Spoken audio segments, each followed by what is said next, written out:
Today we'll be talking about over-the-air distribution for iOS. I'm thrilled to be here, and I promise I'll make a very interesting session as I can. So I'll just give you a little bit of my background of myself. I'm a PhD student studying at QUT in Brisbane, Queensland, and also part of the Mobile Innovation Lab, and currently have students working on Android and Windows Mobile. But it's pretty cool, but we're mainly focusing on iOS. And feel free to visit outside on the slide. And if you have any questions or comments, feel free to contact me via Twitter. If you have questions during the presentation, I'll be taking questions after, because I might not have enough time to go through all my slides. And the reason I'm giving this talk today is because I've been teaching iOS development in the past 2 years and in QUT, and been working with 40 students, and normally there are more than 30 projects that I have to deal with at the same time. So I've realized that distribution is more painful than development. So today I would like to share some of my knowledge to you to help improve the distribution process. So if you haven't done iOS distribution, that's fine, because this will definitely help you. So let's move on to today's topic. Today I'll briefly talk about what iOS distribution is and what the process they are, and we'll be exploring different ways at distribution at each stage, not just test flight, but also other things that you can do. And along the process, I'll give you tips and tricks. And at the end, I'll be demonstrating how to distribute your app onto a fresh iPad devices in just a few minutes. So I might need someone here with an iPad 2. Is anyone here with an iPad 2 that would like to let me use it? Yeah? All good? Okay. So today's about iOS distribution. So what is iOS distribution? It's the ability for developers to send and share your iOS app for other people for beta testing before the app is published to the App Store. It's very simple, and there are 3 types of people who's involved in this process. First is the developers. Just like you and me, we code, we design. And the second one is your beta testers. And these are the people who help you to build your top quality apps. And the third type of people is the most important part. It's your boss, a client of yours, and who's hiring you to develop apps for them. And when they want to see an app on their phone, they want it to appear automatically on their phone, because most of them does not have computer backgrounds. Therefore, it's hard to deploy apps to them. So as the developers, we are in charge of everything. We need to manage our beta testers, and sometimes we'll have different groups of beta testers, for example, people with iPhones or people with iPads. And we also need to please our boss, and sometimes we need to please multiple bosses or boss's boss. So we really need to have a good system to manage all of this. So let's take a look at the existing distribution process from the start. So first is to find the UDID of the device. Second is to create provisioning files with it, associated with the UDID.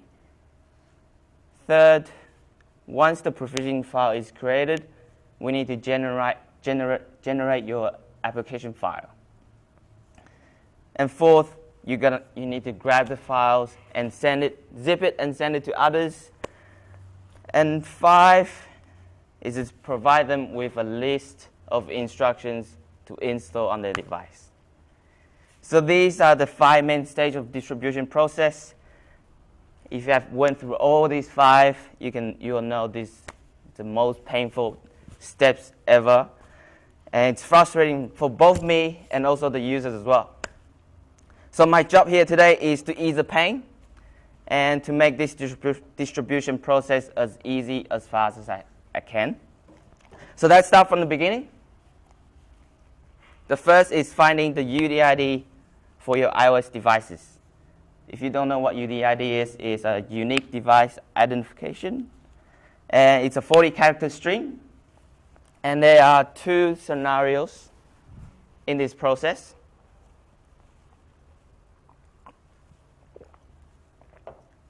One is you have the physical access to the device.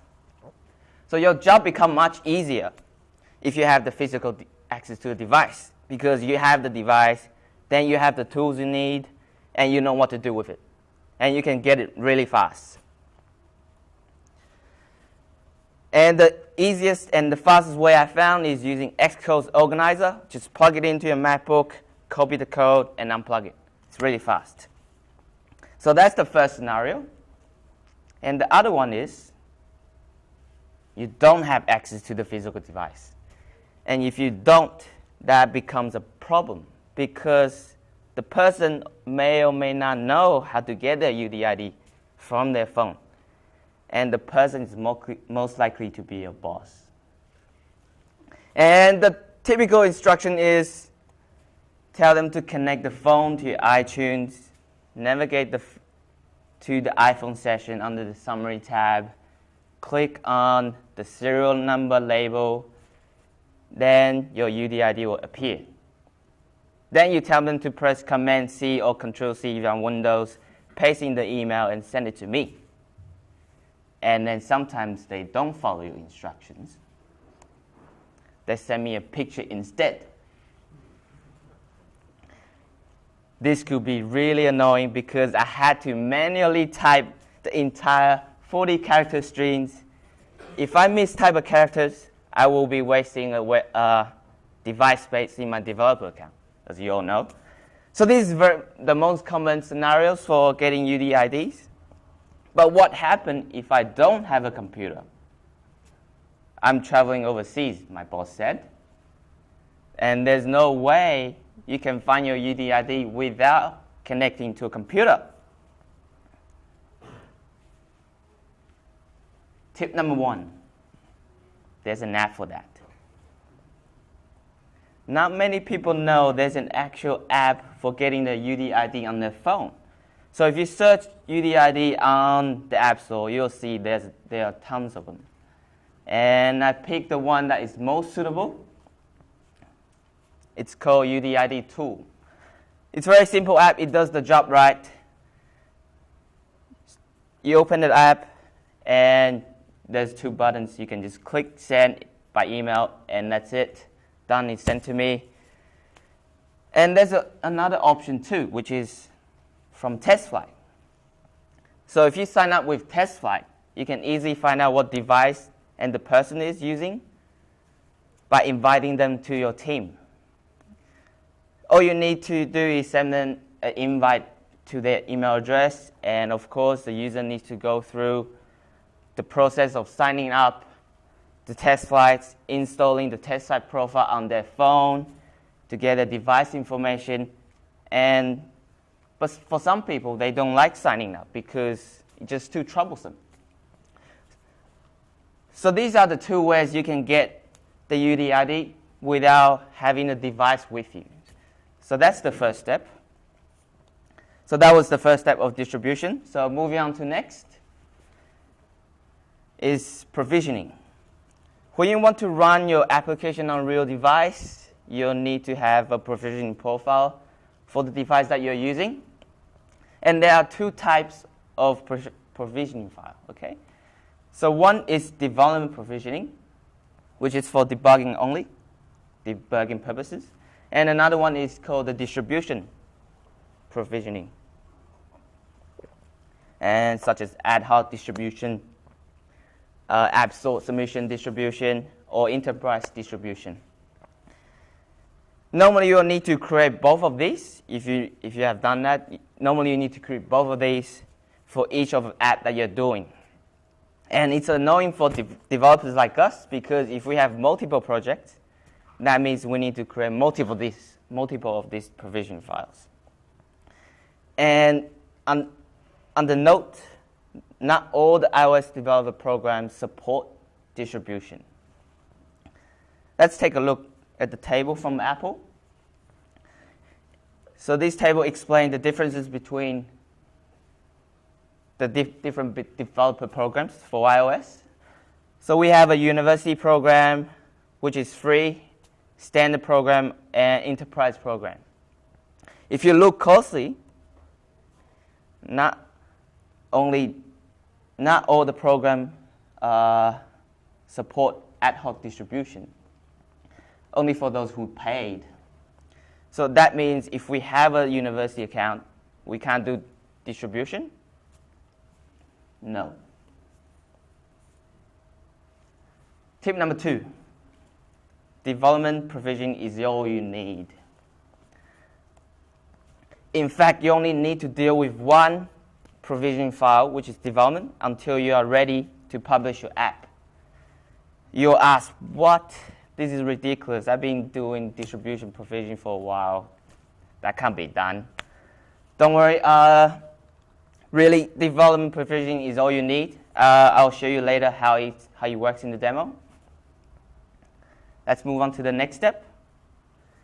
It's generate your applications for your users. And there's only one way to do it, which is via Xcode. So it's under Product and Archive. And when you finish archiving, a window organizer will show up.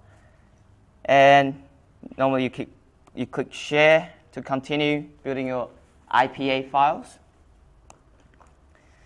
Then you select App Store Package, and now you select your distribution provisioning here, and click Next. You enter the name, and click Save, and Xcode will generate .ipa files for you. And normally you will leave Save for Enterprise Distribution unchecked, because you don't have an enterprise account. So this is how we normally generate applications. Tip number 3, enterprise distribution is for everyone, even if you don't have enterprise account. Let's go back one step. In here we were given the option of saving for enterprise distribution, but normally we ignore it because we don't have the enterprise account. But in fact, you can still do distribution, enterprise distribution, because there's no because. I'm sorry. You just can use it. You can still use it. Let's go ahead and tick the box for the enterprise distribution. And a few text fields will appear, and you are required to enter an application URL with a title. And because enterprise distribution is done via the web, therefore you need to enter the address we'll be hosting the IPA files. Something like this. And the title is the name of your app. This will show up in an alert pop-up when users try to download your app. So let's go ahead and click Save.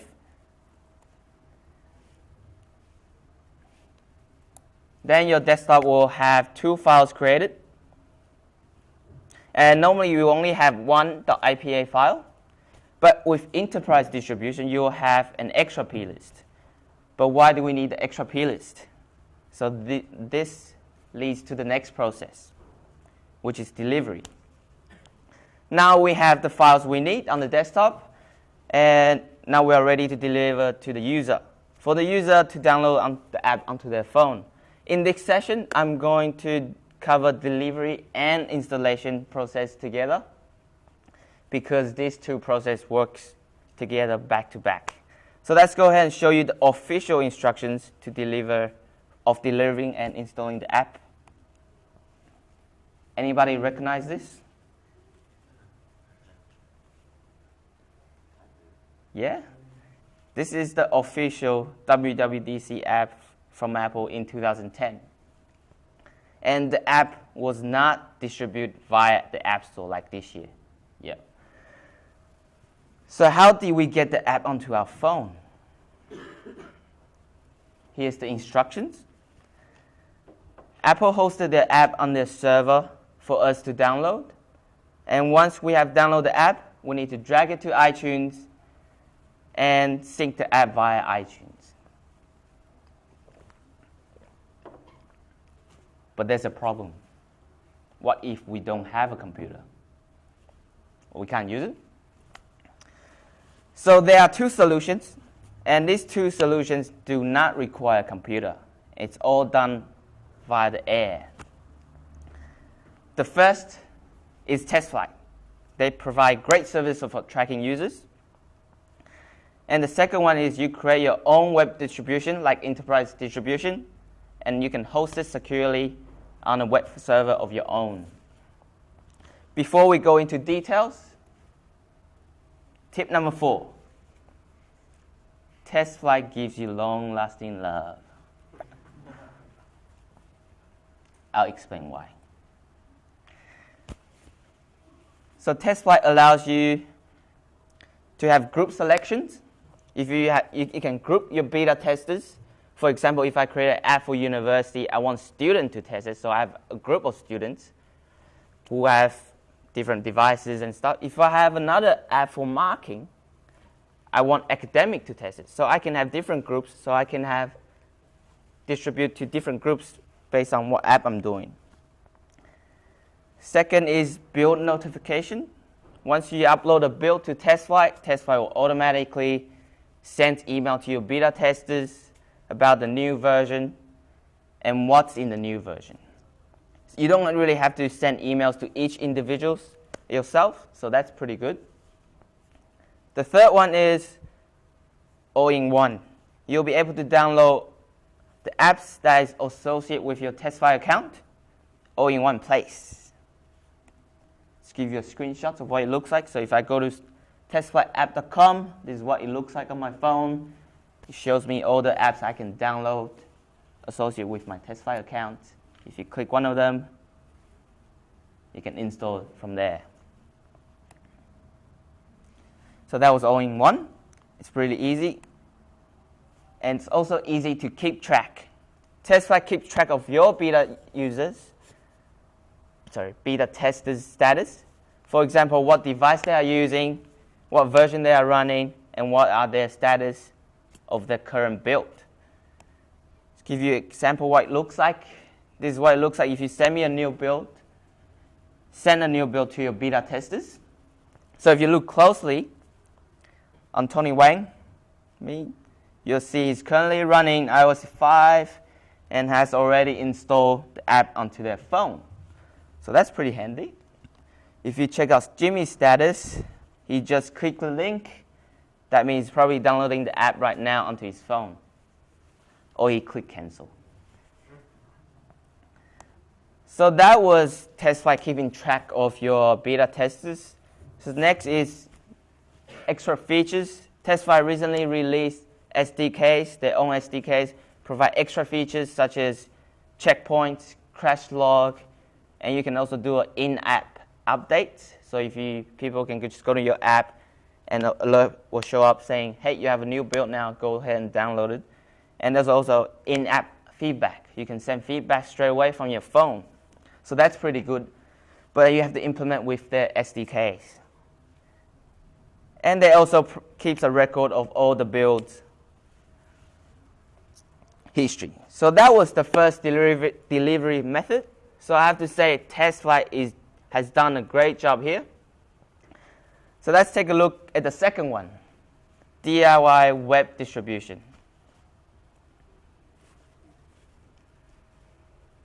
Tip number 5. Web distribution is your one-hit wonder.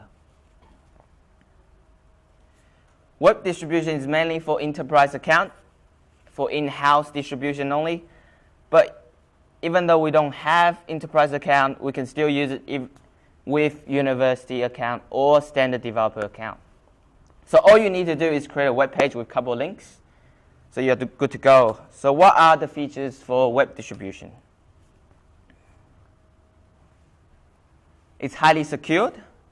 You know when you are hosting the file, you know who you are giving the access to. If you are working on a super secret project and you want to keep the things down low, this is your solution. And it's highly customizable.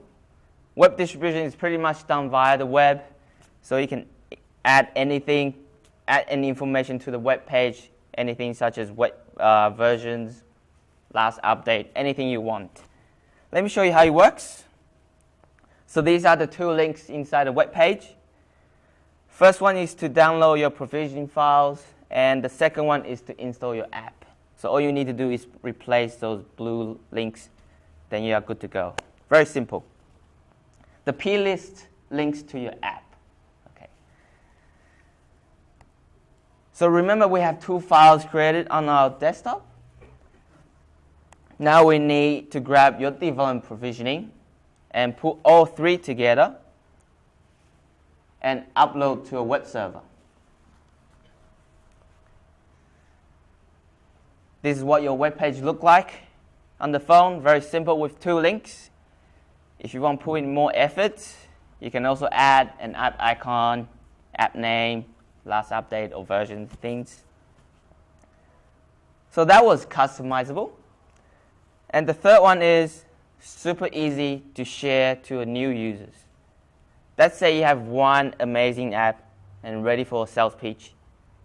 You would like your boss to have one of them on the phone, but in test flight, you have to invite your boss to your team, and they need to sign up for test flight and do the UDID process. And you are thinking, inviting them to test flight and going back to Xcode, generate a new application files with the new provisioning file. This is just taking too much time. Guess what? One day later, another boss wants it. That means I have to do this all over again. You could say, if I was you, I will wait one more day to get two bosses at the same time. Problem solved. No. Well, too bad. You probably get fired by then. So we don't want that to happen.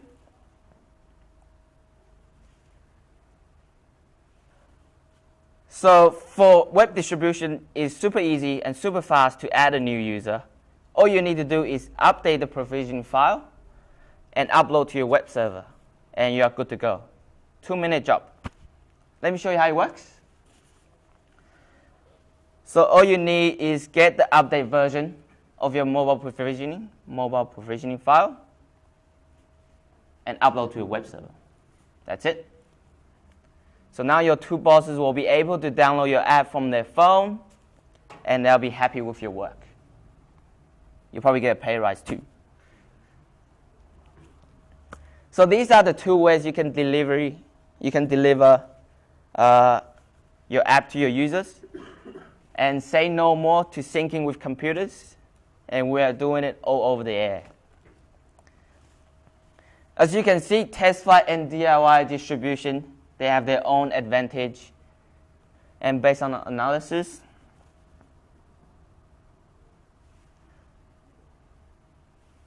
test flight is great for beta testers in the long run. So you have a great relationship with your beta testers. That's why I meant long-lasting love with the test flight. And they provide you with really good features. On the other side, DIY distribution is great for if you're only deploying onto one device once, especially showing off your demo to your boss. That's why I call it one-hit wonder. And this happens quite often at QUT. So that was the final tip. So this is we just went through an entire process of distribution.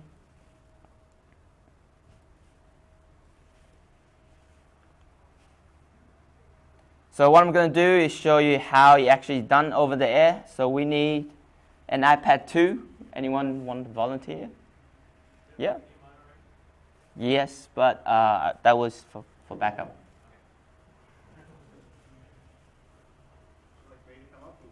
Yeah, I'll come grab it. 1 second.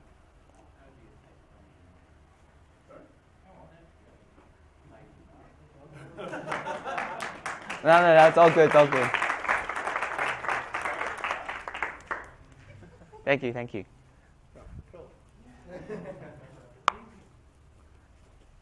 So I'm going to do the easy way. I have the device with me. I know what to do. Connect via Xcode. Sorry?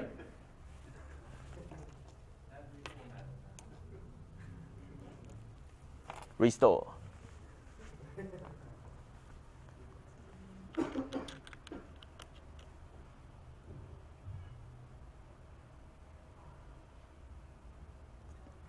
Cool. So what I need to do, double click, Command C, done. So what I'm going to do is I'm going to go to my develop program.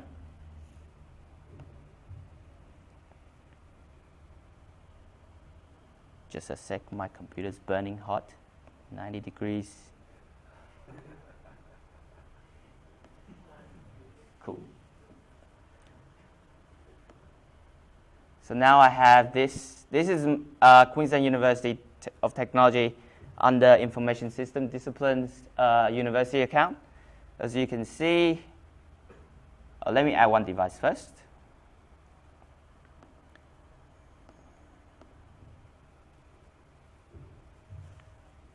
So this is the program we use for our course. So I'm just going to add a new device. Paste.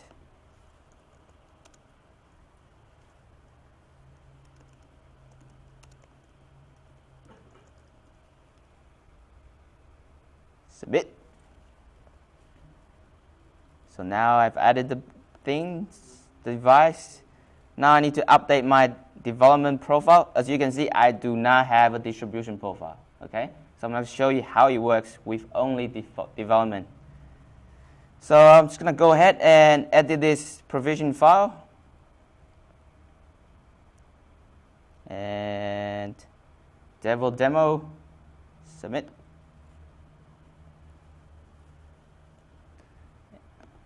Refresh. And click download. Cool. So now I have a provision files in my download folder. So I'm hosting my app and the things on my Dropbox. So I'm just going to open my Dropbox folder and drag this in and replace it.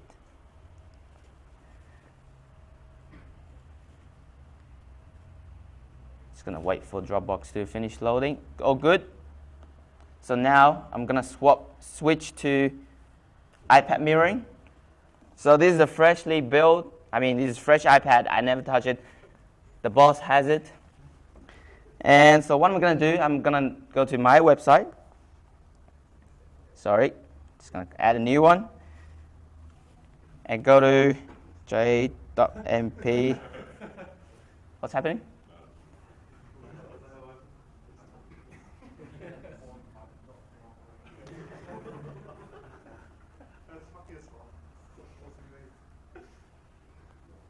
And go. So that's where I'll be hosting my files, as you can see.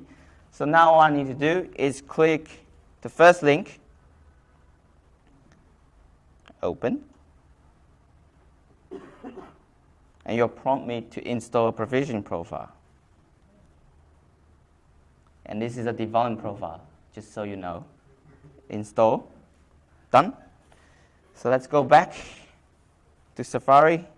And now I'm going to install the app that I made beautifully. So the alert box shows up. This is where the plist comes in.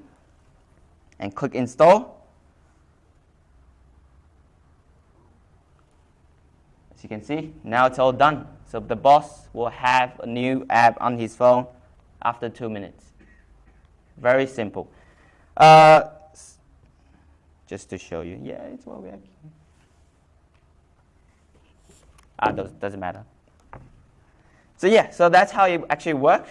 So we have done this with user studies as well. Students just rock up to us, and we want them to test our app, and we just do this. And it's very simple, and it's very fast on their phone. They don't even need to sign up for test flight. We don't need to build the application files again.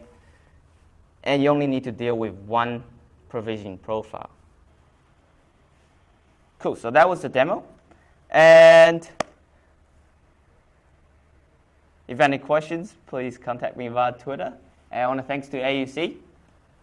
And thank you all for being here, being support.